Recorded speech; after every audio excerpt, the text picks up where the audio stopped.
The Yellow Wallpaper by Charlotte Perkins Gilman. Read by Exie Sands. It is very seldom that mere ordinary people like John and myself secure ancestral halls for the summer. A colonial mansion, a hereditary estate. I would say a haunted house and reach the height of romantic felicity, but that would be asking too much of fate. Still, I will proudly declare that there is something queer about it. Else, why should it be let so cheaply? And why have stood so long untenanted?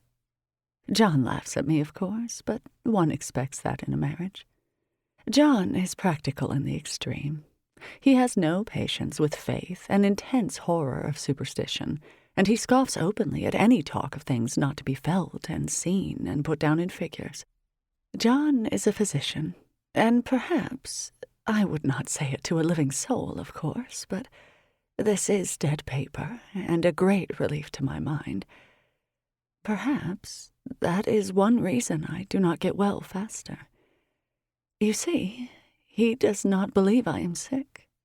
And what can one do?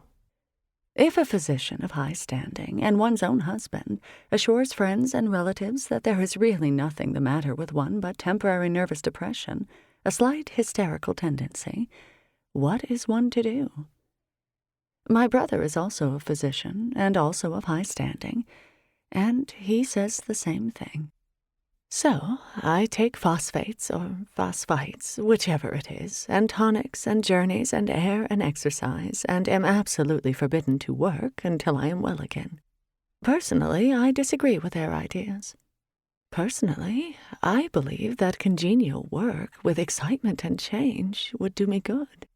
But what is one to do? I did write for a while, in spite of them, but it does exhaust me a good deal, having to be so sly about it, or else meet with heavy opposition. I sometimes fancy that in my condition, if I had less opposition and more society and stimulus— but John says the very worst thing I can do is to think about my condition, and I confess it always makes me feel bad. So I will let it alone and talk about the house. The most beautiful place. It is quite alone, standing well back from the road, quite 3 miles from the village. It makes me think of English places that you read about, for there are hedges and walls and gates that lock, and lots of separate little houses for the gardeners and people. There is a delicious garden. I never saw such a garden. Large and shady, full of box-bordered paths and lined with long grape-covered arbors with seats under them. There were greenhouses, too, but they are all broken now. There was some legal trouble, I believe. Something about the heirs and co-heirs. Anyhow, the place has been empty for years. That spoils my ghostliness, I am afraid, but I don't care. There is something strange about the house. I can feel it. I even said so to John one moonlit evening, but he said what I felt was a draught and shut the window. I get unreasonably angry with John sometimes. I'm sure I never used to be so sensitive. I think it is due to this nervous condition. But John says if I feel so, I shall neglect proper self-control, so I take pains to control myself, before him at least, and that makes me very tired. I don't like our room a bit. I wanted one downstairs that opened on the piazza and had roses all over the window and such pretty old-fashioned chintz hangings, but John would not hear of it. He said there was only one window and not room for 2 beds and no near room for him if he took another. He is very careful and loving and hardly lets me stir without special direction. I have a scheduled prescription for each hour in the day. He takes all care from me, and so I feel basely ungrateful not to value it more. He said we came here solely on my account, that I was to have perfect rest and all the air I could get. "Your exercise depends on your strength, my dear," said he, "and your food somewhat on your appetite, but air you can absorb all the time." So we took the nursery at the top of the house. It is a big airy room, the whole floor nearly, with windows that look all ways, and air and sunshine galore. It was nursery first, and then playroom and gymnasium, I should judge, for the windows are barred for little children, and there are rings and things in the walls. The paint and paper look as if a boys' school had used it. It is stripped off, the paper, in great patches all around the head of my bed, about as far as I can reach, and in a great place on the other side of the room, low down. I never saw a worse paper in my life. One of those sprawling, flamboyant patterns committing every artistic sin. It is dull enough to confuse the eye in following, pronounced enough to constantly irritate and provoke study, and when you follow the lame, uncertain curves for a little distance, they suddenly commit suicide, plunge off at outrageous angles, destroy themselves in unheard-of contradictions. The color is repellent, almost revolting, a smoldering, unclean yellow, strangely faded by the slow-turning sunlight. It is a dull, yet lurid orange in some places, a sickly sulphur tint in others. No wonder the children hated it. I should hate it myself if I had to live in this room long. There comes John, and I must put this away. He hates to have me write a word. We have been here 2 weeks, and I haven't felt like writing before since that first day. I am sitting by the window now, up in this atrocious nursery, and there is nothing to hinder my writing as much as I please, save lack of strength. John is away all day, and even some nights when his cases are serious. I am glad my case is not serious. But these nervous troubles are dreadfully depressing. John does not know how much I really suffer. He knows there is no reason to suffer, and that satisfies him. Of course, it is only nervousness. It does weigh on me so not to do my duty in any way. I meant to be such a help to John, such a real rest and comfort, and here I am, a comparative burden already. Nobody would believe what an effort it is to do what little I am able, to dress and entertain and order things. It is fortunate Mary is so good with the baby. Such a dear baby, and yet I cannot be with him. It makes me so nervous. I suppose John never was nervous in his life. He laughs at me so about this wallpaper. At first he meant to repaper the room, but afterwards he said that I was letting it get the better of me, and that nothing was worse for a nervous patient than to give way to such fancies. He said that after the wallpaper was changed, it would be the heavy bedstead, and then the barred windows, and then the gate at the head of the stairs, and so on. "You know the place is doing you good," he said, "and really, dear, I don't care to renovate the house just for a 3 months' rental." "Then do let us go downstairs," I said. "There are such pretty rooms there."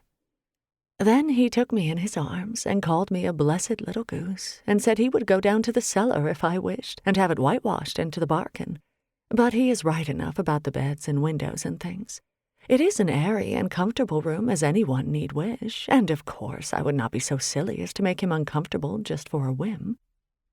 I'm really getting quite fond of the big room, all but that horrid paper. Out of one window I can see the garden, those mysterious deep-shaded arbors, the riotous old-fashioned flowers and bushes and gnarly trees. Out of another I get a lovely view of the bay and a little private wharf belonging to the estate. There is a beautiful shaded lane that runs down there from the house. I always fancy I see people walking in these numerous paths and arbors, but John has cautioned me not to give way to fancy in the least. He says that with my imaginative power and habit of story-making, a nervous weakness like mine is sure to lead to all manner of excited fancies, and that I ought to use my will and good sense to check the tendency. So I try. I think sometimes that if I were only well enough to write a little, it would relieve the press of ideas and rest me. But I find I get pretty tired when I try. It is so discouraging not to have any advice and companionship about my work. When I get really well, John says we will ask Cousin Henry and Julia down for a long visit. But he says he would as soon put fireworks in my pillowcase as to let me have those stimulating people about now. I wish I could get well faster. But I must not think about that.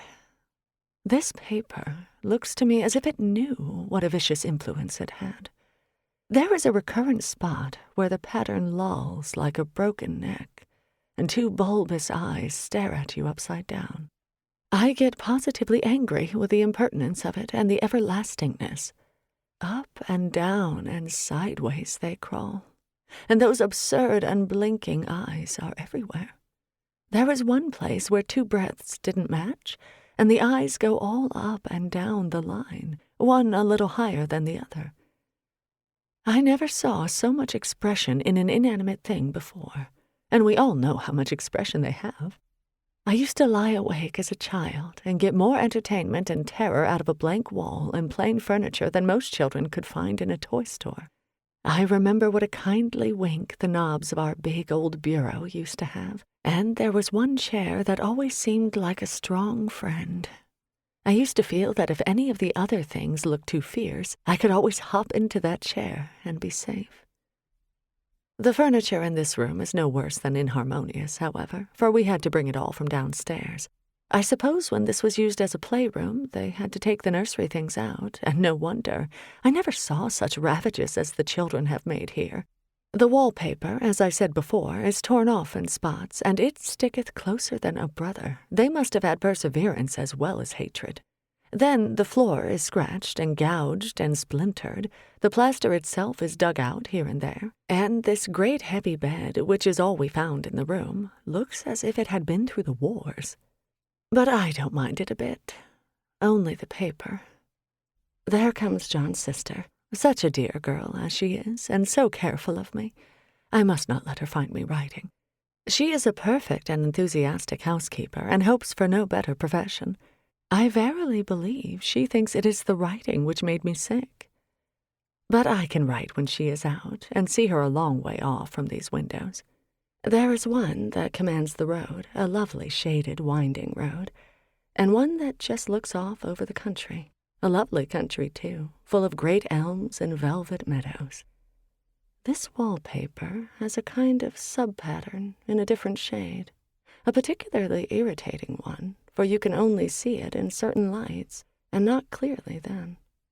But in the places where it isn't faded, and where the sun is just so, I can see a strange, provoking, formless sort of figure that seems to skulk about behind that silly and conspicuous front design. There's the sister on the stairs. Well, the 4th of July is over. The people are gone, and I am tired out. John thought it might do me good to see a little company, so we just had Mother and Nellie and the children down for a week. Of course, I didn't do a thing. Jenny sees to everything now. But it tired me all the same. John says if I don't pick up faster, he shall send me to Weir Mitchell in the fall. But I don't want to go there at all. I had a friend who was in his hands once, and she says he is just like John and my brother, only more so. Besides, it is such an undertaking to go so far. I don't feel as if it was worthwhile to turn my hand over for anything, and I'm getting dreadfully fretful and querulous. I cry at nothing, and cry most of the time. Of course, I don't when John is here, or anybody else, but when I am alone. And I am alone a good deal just now. John is kept in town very often by serious cases, and Jenny is good and lets me alone when I want her to. So I walk a little in the garden, or down that lovely lane, sit on the porch under the roses, and lie down up here a good deal. I'm getting really fond of the room, in spite of the wallpaper. Perhaps because of the wallpaper. It dwells in my mind so. I lie here on this great immovable bed, it is nailed down, I believe, and follow that pattern about by the hour. It is as good as gymnastics, I assure you. I start, we'll say, at the bottom, down in the corner over there, where it has not been touched, and I determine for the 1000th time that I will follow that pointless pattern to some sort of a conclusion. I know a little of the principle of design, and I know this thing was not arranged on any laws of radiation, or alternation, or repetition, or symmetry, or anything else that I ever heard of. It is repeated, of course, by the breadths, but not otherwise. Looked at in one way, each breadth stands alone. The bloated curves and flourishes, a kind of debased Romanesque with delirium tremens, go waddling up and down in isolated columns of fatuity. But, on the other hand, they connect diagonally, and the sprawling outlines run off in great slanting waves of optic horror, like a lot of wallowing seaweeds in full chase. The whole thing goes horizontally, too. At least it seems so, and I exhaust myself in trying to distinguish the order of its going in that direction. They have used a horizontal breath for a frieze, and that adds wonderfully to the confusion. There is one end of the room where it is almost intact, and there, when the cross-lights fade and the low sun shines directly upon it, I can almost fancy radiation after all. The interminable grotesques seem to form around a common center and rush off in headlong plunges of equal distraction. It makes me tired to follow it. I will take a nap, I guess. I don't know why I should write this. I don't want to. I don't feel able. And I know John would think it absurd. But I must say what I feel and think in some way. It is such a relief. But the effort is getting to be greater than the relief. Half the time now I am awfully lazy and lie down ever so much. John says I mustn't lose my strength and has me take cod liver oil and lots of tonics and things, to say nothing of ale and wine and rare meat. Dear John. He loves me very dearly, and he hates to have me sick. I tried to have a real earnest, reasonable talk with him the other day and tell him how I wish he would let me go and make a visit to Cousin Henry and Julia. But he said I wasn't able to go, nor able to stand it after I got there. And I did not make out a very good case for myself, for I was crying before I had finished. It is getting to be a great effort for me to think straight. Just this nervous weakness, I suppose. And dear John gathered me up in his arms and just carried me upstairs and laid me on the bed and sat by me and read to me till it tired my head. He said I was his darling and his comfort and all he had, and that I must take care of myself for his sake and keep well. He says no one but myself can help me out of it, that I must use my will and self-control and not let any silly fancies run away with me. There's one comfort. The baby is well and happy, and does not have to occupy this nursery with the horrid wallpaper. If we had not used it, that blessed child would have. What a fortunate escape. Why, I wouldn't have a child of mine, an impressionable little thing, live in such a room for worlds. I never thought of it before, but it is lucky that John kept me here after all. I can stand it so much easier than a baby, you see. Of course, I never mention it to them any more. I am too wise, but I keep watch of it all the same. There are things in that paper that nobody knows but me, or ever will. Behind that outside pattern, the dim shapes get clearer every day. It is always the same shape, only very numerous, and it is like a woman stooping down and creeping about behind that pattern. I don't like it a bit. I wonder, I begin to think, I wish John would take me away from here. It is so hard to talk with John about my case, because he is so wise and because he loves me so. But I tried it last night. It was moonlight. The moon shines in all around us just as the sun does. I hate to see it sometimes. It creeps so slowly, and always comes in by one window or another. John was asleep, and I hated to waken him. So I kept still and watched the moonlight on that undulating wallpaper till I felt creepy. The faint figure behind seemed to shake the pattern, just as if she wanted to get out. I got up softly and went to feel and see if the paper did move, and when I came back, John was awake. "What is it, little girl?" he said. "Don't go walking about like that. You'll get cold."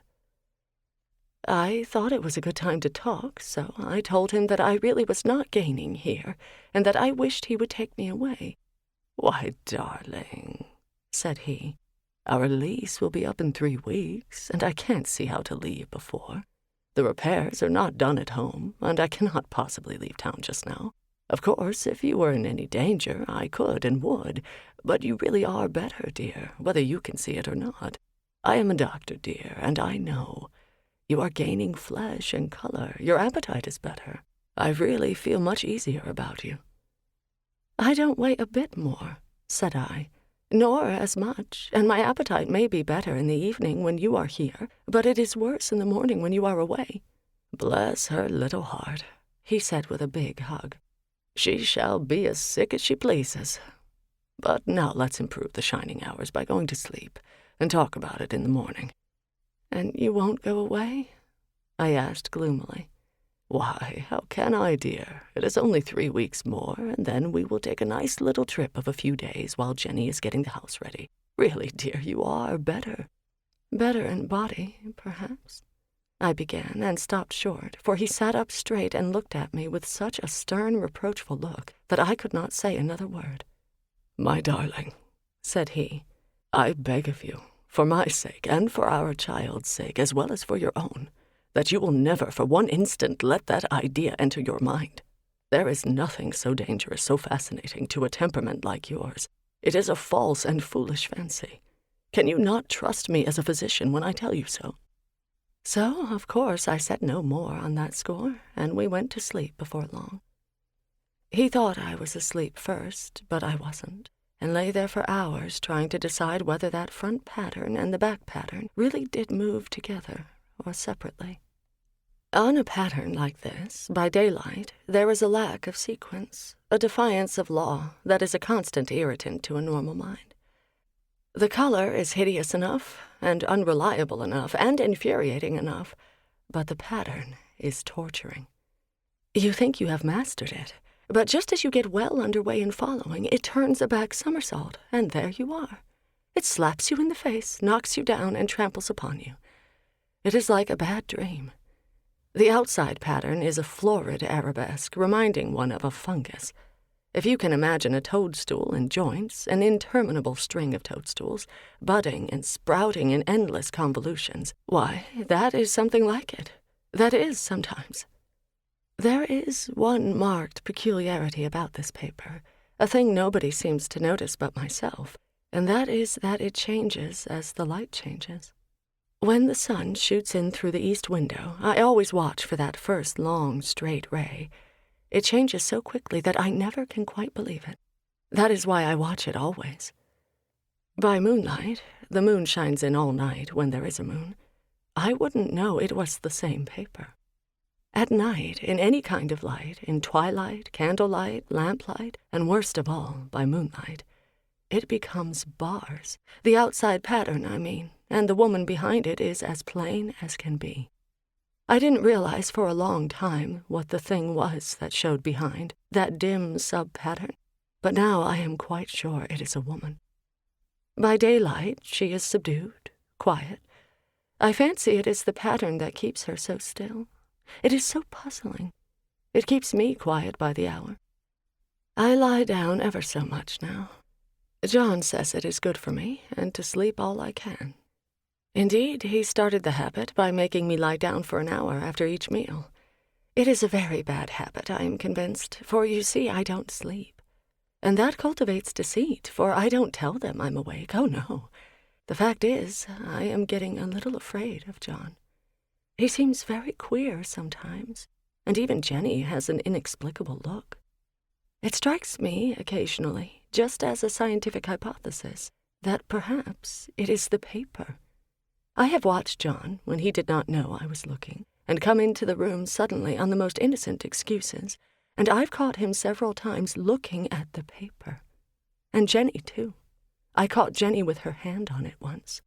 She didn't know I was in the room, and when I asked her in a very quiet voice, with the most restrained manner possible, what she was doing with the paper, she turned around as if she had been caught stealing and looked quite angry, asked me why I should frighten her so.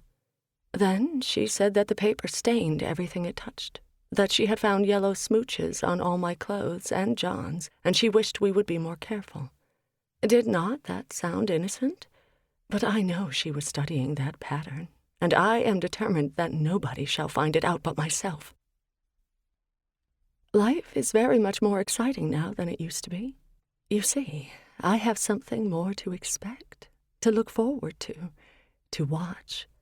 I really do eat better, and am more quiet than I was. John is so pleased to see me improve. He laughed a little the other day and said I seemed to be flourishing in spite of my wallpaper. I turned it off with a laugh. I had no intention of telling him it was because of the wallpaper. He would make fun of me. He might even want to take me away. I don't want to leave now until I have found it out. There is a week more, and I think that will be enough. I'm feeling ever so much better. I don't sleep much at night, for it is so interesting to watch developments. but I sleep a good deal in the daytime. In the daytime, it is tiresome and perplexing. There are always new shoots on the fungus, and new shades of yellow all over it. I cannot keep count of them, though I have tried conscientiously. It is the strangest yellow, that wallpaper. It makes me think of all the yellow things I ever saw, not beautiful ones like buttercups, but old, foul, bad yellow things. But there is something else about that paper, the smell. I noticed it the moment we came into the room, but with so much air and sun, it was not bad. Now we have had a week of fog and rain, and whether the windows are open or not, the smell is here.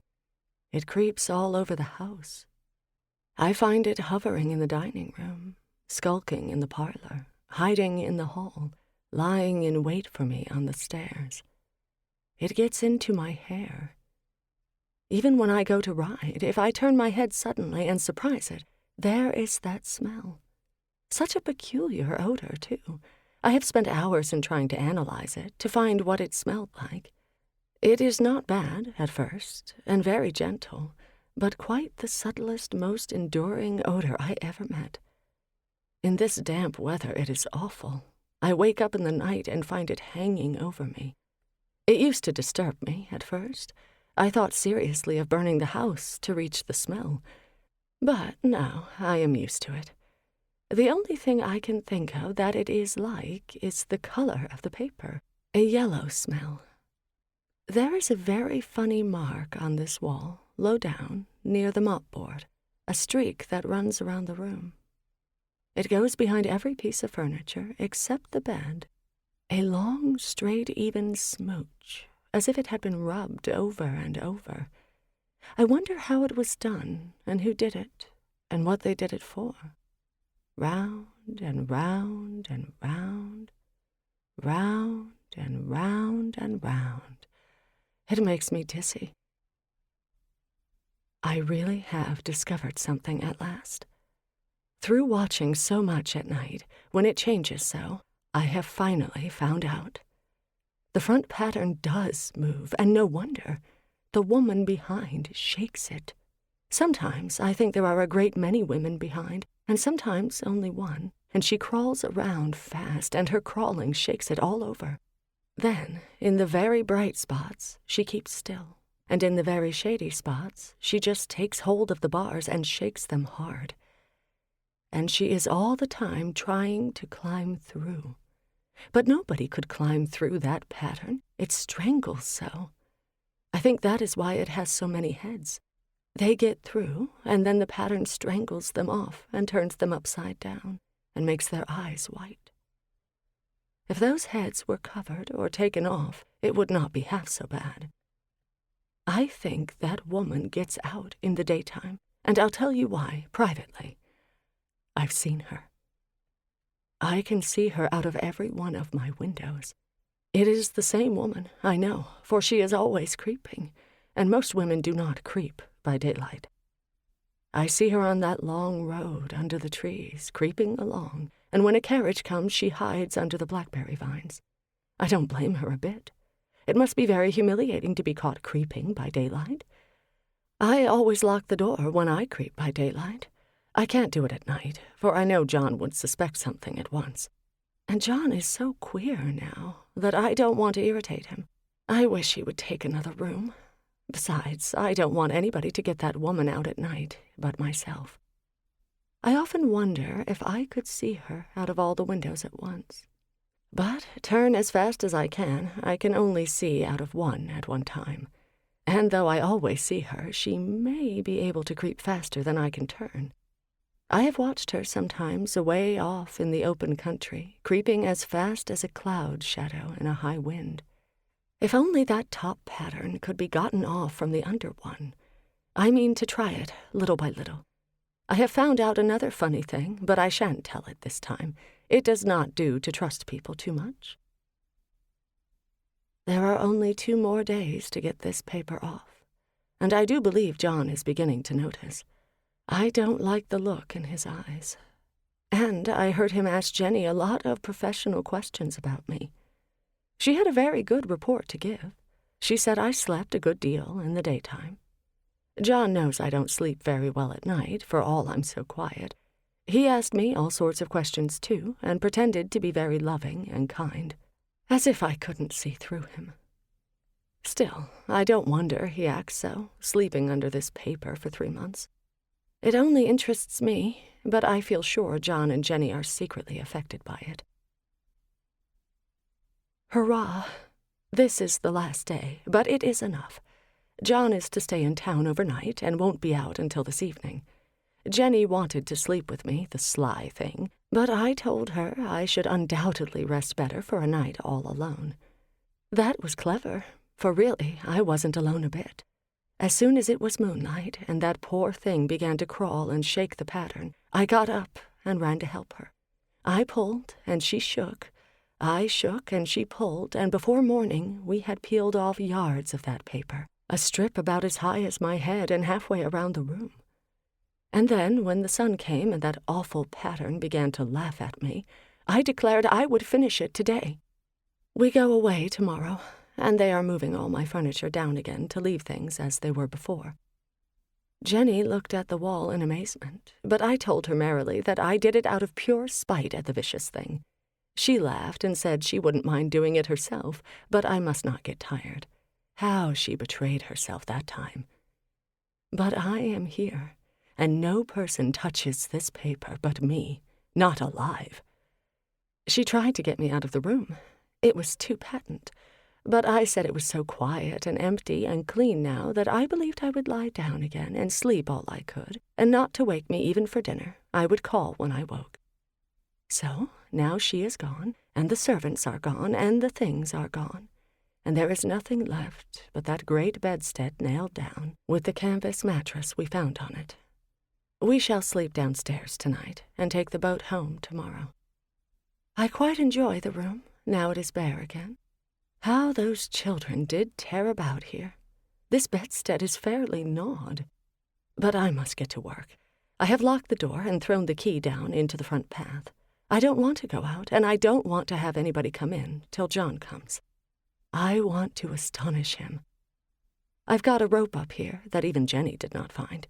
If that woman does get out and tries to get away, I can tie her. But I forgot I could not reach far without anything to stand on. This bed will not move. I tried to lift and push it until I was lame, and then I got so angry I bit off a little piece at one corner, but it hurt my teeth. Then I peeled off all the paper I could reach standing on the floor. It sticks horribly, and the pattern just enjoys it. All those strangled heads and bulbous eyes and waddling fungus growths just shriek with derision. I am getting angry enough to do something desperate. To jump out of the window would be admirable exercise, but the bars are too strong even to try. Besides, I wouldn't do it. Of course not. I know well enough that a step like that is improper and might be misconstrued. I don't like to look out of the windows even. There are so many of those creeping women, and they creep so fast. I wonder if they all come out of that wallpaper, as I did. But I am securely fastened now by my well-hidden rope. You don't get me out in the road there. I suppose I shall have to get back behind the pattern when it comes night, and that is hard. It is so pleasant to be out in this great room and creep around as I please. I don't want to go outside. I won't, even if Jenny asks me to. For outside, you have to creep on the ground, and everything is green instead of yellow. But here, I can creep smoothly on the floor, and my shoulder just fits in that long smooch around the wall, so I cannot lose my way. Why, there's John at the door. It is no use, young man, you can't open it.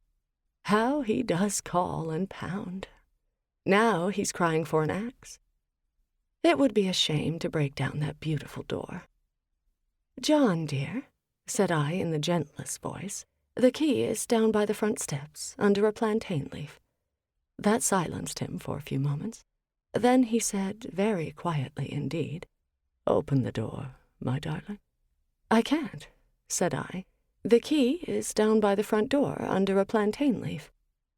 And then I said it again several times, very gently and slowly, and said it so often that he had to go and see, and he got it, of course, and came in.